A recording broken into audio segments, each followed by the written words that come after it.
Hi, my students. Welcome back to my English class with me, Mr. Andi Prastio. Today's topic is analytical exposition text. Before going on our main material, as usual, I'd like to tell you about our learning objectives of the lessons. There are 7 learning objectives of the lessons. Number 1. The students are expected to show their enthusiasm in the learning process. Number 2, the students are expected to show their good personality and courtesy in the form of interpersonal communications with the teacher and the whole class.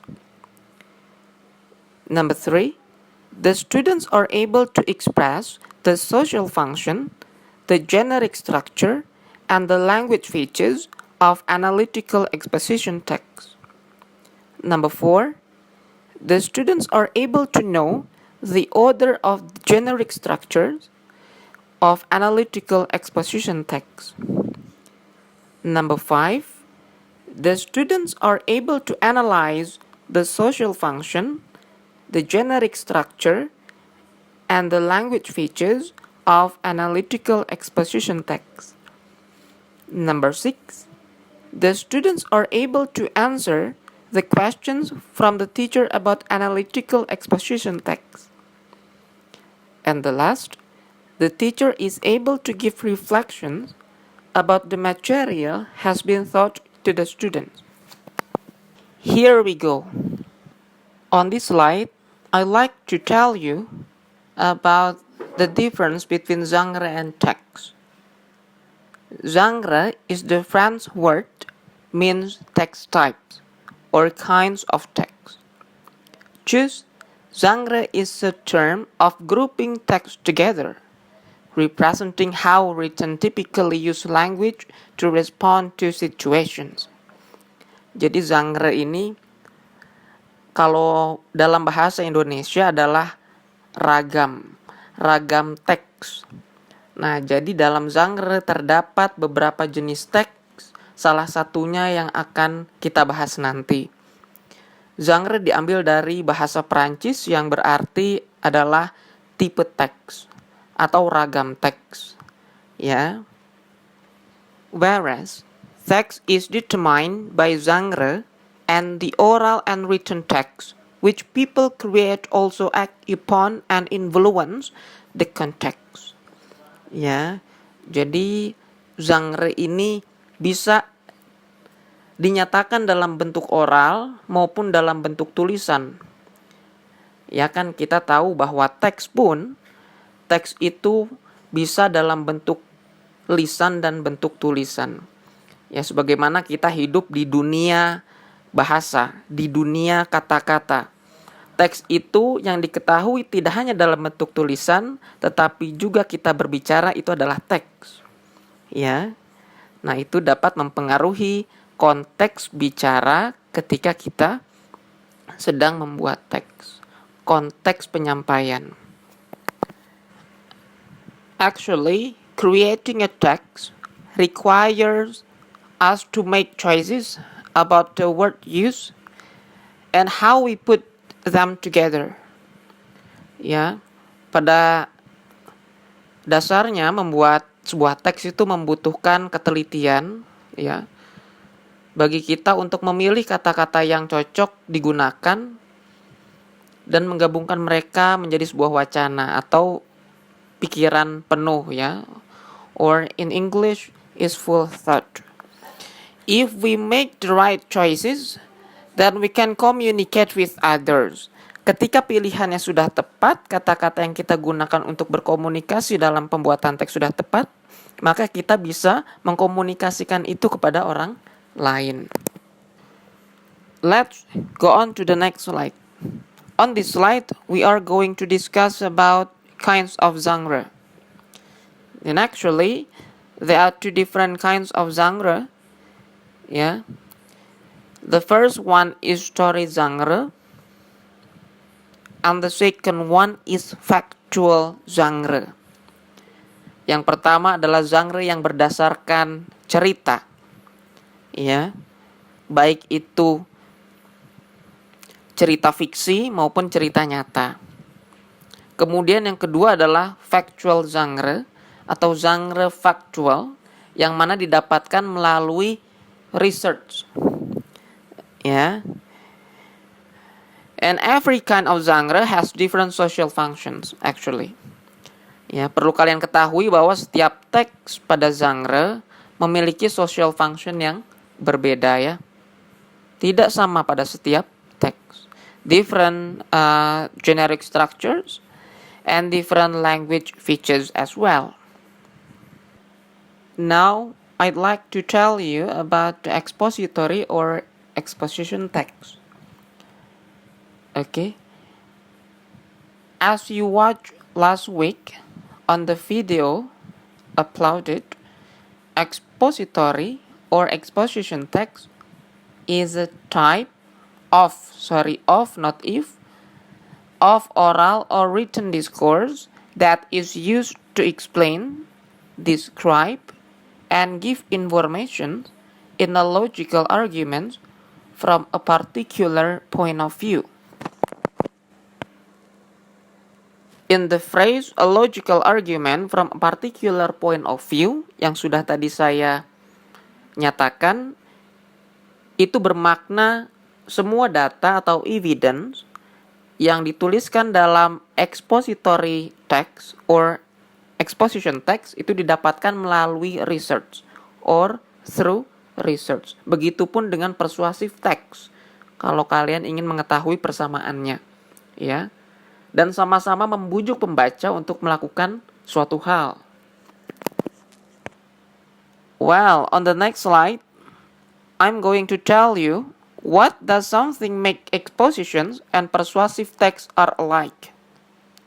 Ya, both persuasive is a type of argumentation and expositions are alike in their social function or communicative purpose.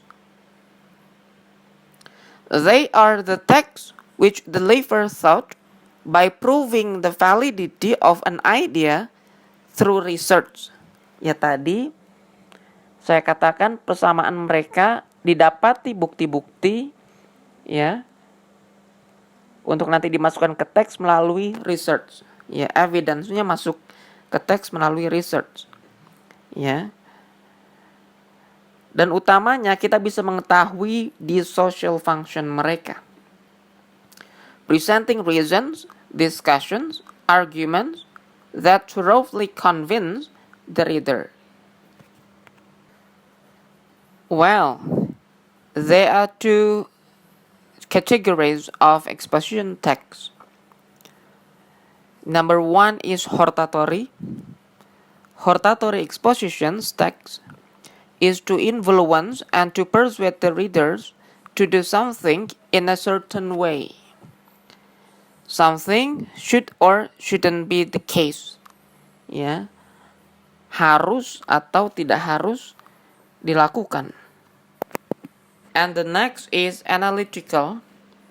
Analytical exposition text is to reveal and to persuade the readers that something is the case as an important matter. Ya, jadi kalau dalam analytical exposition bedanya dengan hortatory itu bisa dilihat di generic structure-nya. Kalau di akhir hortatory adalah recommendation dengan menggunakan modal should and shouldn't. Jadi ada rekomendasi yang harus dilakukan maupun tidak perlu dilakukan oleh pembaca. Kalau analytical exposition tidak ada rekomendasi di situ, tapi mengulang pendapat si penulis di awal pembukaan teks, di awal paragraf, kemudian diulang lagi di akhir paragraf reiterations. Bedanya itu. Kemudian dalam analytical exposition juga, tadi saya katakan adalah something is the case as an important matter. Jadi sebuah topik pembahasan dalam teks itu patut untuk dibahas, ya, yang mana nantinya akan diberikan point of view dari si penulis, ya, menyatakan kritik akan sesuatu hal. Let's go on to the analytical exposition. The generic structure of analytical expositions, number 1 is thesis, number 2 is argument, and number 3 is reiterations. Now it's about thesis. Thesis is to introduce topics. Number 2, thesis is to indicate the writer positions. And number 3, thesis is to outline the main arguments to be presented. And number 1, thesis di sini fungsinya adalah untuk memperkenalkan topik yang akan dibahas dalam text analytical exposition. Kemudian yang kedua adalah mengindikasikan posisi si penulis. Apakah dia pro atau kontra, ya setuju atau tidak akan pembahasan yang akan dibahas di dalam text analytical exposition. Yang mana nanti posisi si penulis ini akan diulang kembali di paragraf terakhir, yaitu reiteration. And then number 3, tadi men-outlines ya the main argument to be presented. Ya, jadi merangkum argumen-argumen utama yang akan dipresentasikan atau dielaborasikan nantinya. Kalau dalam essay ini namanya controlling idea. Nah, nanti dalam kalimat berikutnya dielaborasi dengan supporting sentence. Next, go on to the arguments. Arguments, number 1, is consists of a point and elaboration sequence. Number 2, it develops and support each point or argument. Number 3, the number of points may vary, bisa berbeda, but each must be supported by discussions and evidence. Ya, jadi di sini akan muncul supporting sentence yang membahas tadi controlling idea dari sebuah topik. Ya. For example, gold has 5 benefits for life. Maka gold, for example, adalah topik. Kemudian 5 benefits-nya adalah controlling idea. 5 benefits akan dielaborasi di next paragraph. Nah, yang mengelaborasi itu namanya supporting sentence. Begitupun dalam analytical exposition, ya. Dalam urutan-urutan yang tertata, first, second, third, until the last. Nah, you have to also know, jadi dalam setiap elaborasi itu harus diberikan bukti-bukti tadi di poin ketiga. You should give evidence for each elaborations, untuk masing-masing elaborasi dalam satu teks. And the next is reiterations. Number 1, it restates the positions more forcefully in the information of the argument presented. And number 2, it restates the speaker or writer positions. Pada poin pertama, ya, sebagai penutup analytical exposition, si penulis harus menyatakan ulang posisinya dalam teks yang sudah dinyatakan di paragraf 1. Lebih menegaskan forcefully, more forcefully in the informations of the argument presented, untuk meyakinkan pembaca bahwa apa yang dikatakan benar-benar kuat, And then tadi yang nomor 2, second, menyatakan speaker or writer positions. Nah, itu tadi didukung dengan yang poin pertama,